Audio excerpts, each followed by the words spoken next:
తెలంగాణలో కులగణన ద్వారా మొదటిసారి బీసీల లెక్కలు బయటకు వస్తాయంటున్నారు BC dedication commission chairman Busani Venkateswararao. December మొదటి వారంలోనే కులగణన రిపోర్ట్ రావచ్చని, ఆ తర్వాత ప్రభుత్వానికి ఏం చేయాలో ఒక అవగాహన వస్తుందంటున్న వెంకటేశ్వరరావుతో మా ప్రతినిధి Siddharth face to face. BC కులగణన అంశంలో ప్రభుత్వం డెడికేషన్ కమిషన్ ఏర్పాటు చేసింది. ప్రస్తుతం కమిషన్ చైర్మన్ వెంకటేశ్వర్లు మనతో ఉన్నారు. ఇప్పటికే పలు జిల్లాల్లో పర్యటించి అక్కడి నుంచి ప్రజల నుంచి అభిప్రాయ సేకరణ కూడా చేస్తున్నారు. ప్రజల దగ్గరకు వెళ్తున్నారు, వాళ్ళ దగ్గర నుంచి ఇన్పుట్స్ తీసుకుంటున్నారు.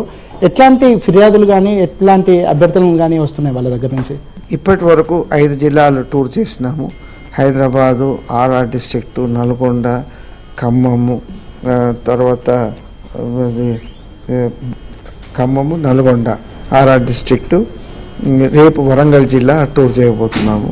ముఖ్యంగా ఈ పొలిటికల్ పార్టీస్ దగ్గర నుంచి కానీ అసోసియేషన్స్, ఇండివిజువల్స్ దగ్గర మెజారిటీ వాళ్ళే బీసీ పాపులేషన్ ప్రకారంగా మాకు రిజర్వేషన్ ఉంటే బాగుంటుంది అనేది అది ముఖ్యమైన ప్రధానమైన అంశంగా వాళ్ళందరూ కూడా రిప్రజెంట్ చేసినారు. దాంతోపాటు ఇప్పుడు బీసీలో ఏబిసిడి ఈ గ్రూప్స్ ఉన్నాయి కదా, గ్రూప్ వైజ్ కూడా రిజర్వేషన్ ఉంటే బాగుంటుంది.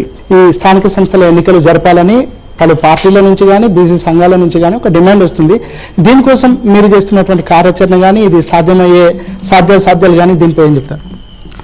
ఒకటి, ఇప్పుడు ఆల్రెడీ గవర్నమెంట్ ప్లానింగ్ డిపార్ట్మెంట్ వాళ్ళు హౌస్ టు హౌస్ ఎన్యుమరేషన్ వాళ్ళు టేకప్ చేస్తున్నారు. అది ప్రోగ్రెస్లో ఉంది. ఆ రిపోర్ట్ బేసిస్ బట్టి మనకు బీసీ సంఖ్య, బీసీ పర్సంటేజ్ అనేది తెలుస్తుంది. ఎందుకంటే ఇప్పటి వరకు కూడా సెన్సస్ లోపల ఎస్సీ ఎస్టీ పాపులేషన్ ఉంది, బీసీ లేదు.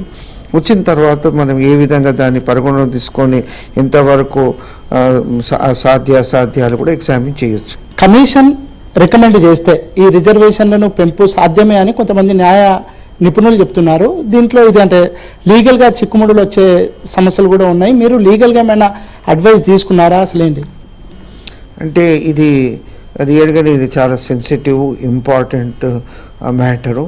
ఎందుకంటే ఒకటి, సుప్రీంకోర్టు గైడ్ లైన్స్ ప్రకారంగా ట్రిపుల్ టెస్ట్ ప్రకారంగా 50% దాటొద్దని ఉంది. వీళ్ళేమో అసోసియేషన్స్ కానీ రిప్రజెంటేషన్స్ అన్నీ కూడా 50% క్రాస్ అవుతుంది కాబట్టి దాని ప్రకారంగా చేయాలి. బీసీస్కు పర్సంటేజ్ ఎస్సీ ఎస్టీ ఎట్లుందో ఆ విధంగా ఇవ్వని చెప్పి వాళ్ళు రిక్వెస్ట్ చేసినారు. సరే, ఇవన్నీ కూడా కొంతమంది కాన్స్టిట్యూషనల్ ఎక్స్పర్ట్స్ తోటి, తర్వాత దీనికంటే ముందు బీసీ కమిషన్ చైర్మన్ వాళ్ళతో కూడా ఇంటరాక్ట్ అయ్యి వాళ్ళ సలహాలు కూడా సూచనలు కూడా తీసుకుంటున్నాం. ఈ సమగ్ర కుటుంబ సర్వే ఏదైతే జరుగుతుందో దీని రిపోర్ట్ వచ్చిన తర్వాతనే స్థానిక సంస్థల ఎన్నికలు జరగాలని వాళ్ళు ఒక ఆర్గ్యుమెంట్ చేస్తున్నట్టున్నారు. ఏమవుతాయి, ఏం కాబోతుంది భవిష్యత్తులో? ఇది అంటే గవర్నమెంట్ లెవెల్లో మాకు తెలిసింది ఏంటంటే వాళ్ళు కూడా బహుశా ఫస్ట్ వీక్ వరకు రిపోర్ట్ ఇస్తామని వాళ్ళు అన్నారు. ఒకవేళ ఆ సమయం ప్రకారంగా వస్తే అది రిపోర్ట్ వచ్చిన తర్వాత, ఎందుకంటే మనకు కావాల్సిన డేటా వాళ్ళతో తీసుకున్నాయి, అప్పుడు మా రిపోర్ట్ ఫైనలైజ్ చేస్తాం. సార్, డెడికేషన్ కమిషన్ చైర్మన్గా ఇప్పుడు రాష్ట్రంలో జరుగుతున్నటువంటి కులగణన పైన మీ అబ్జర్వేషన్ ఏంటి? అంటే ఇప్పుడు కులగణన సర్వే అనేది అది కాంప్రిహెన్సివ్గా ఉంది, చాలా డీటెయిల్డ్గా ఉంది. అంటే అట్లా బీసీస్ అనేది ఒక అంశమే కాకుండా ఎస్సీ ఎస్టీ వాళ్ళ పాపులేషను, అది కాకుండా మిగతా ఇతర కులాల వాళ్ళ పాపులేషను, తర్వాత వాళ్ళు ఏమేమి వృత్తి చేస్తున్నారు, ఏం ప్రొఫెషన్లో ఉన్నారు, మిగతా అన్ని వివరాలు కూడా వాళ్ళు ఈ యొక్క సర్వేలో మొత్తం కూడా పొందుపరిచినారు. గత ప్రభుత్వం కూడా అంటే కేసీఆర్ గవర్నమెంట్లో కూడా ఇట్లాంటి సర్వే ఒకటి చేసింది, కానీ దాని అవుట్పుట్ని బయట పెట్టలేదు. ఈ ప్రభుత్వం కూడా ఇట్లాంటి సర్వే చేస్తూ ఉంది. వీళ్ళు ఏమైనా బయట పెడతాం ఖచ్చితంగా అని వీళ్ళు చెప్తా ఉన్నారు. ఇటు రాహుల్ గాంధీ, రేవంత్ రెడ్డి వీళ్ళందరూ మాట్లాడుతున్నారు. మీకు ఏమైనా నమ్మకం ఉందా ఈ ప్రభుత్వం చేసిన తర్వాత దీన్ని బయట పెడతారు, దీంట్లో వచ్చినటువంటి అవుట్పుట్ని ఖచ్చితంగా ఇంప్లిమెంట్ చేస్తారు అనే నమ్మకం మీకు ఏమైనా ఉందా? అంటే అది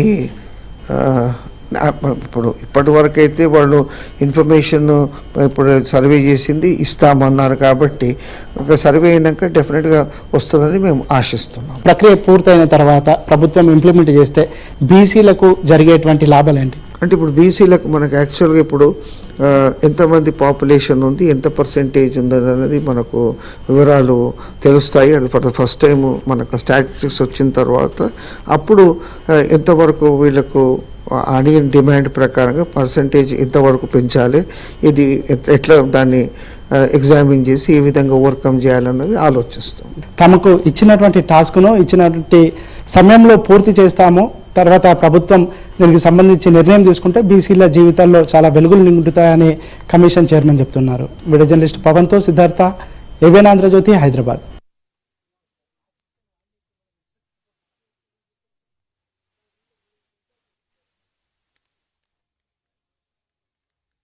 ఏదో ప్రోమోలన్నా స్క్రోలింగ్ ఏదో ఒక విధంగా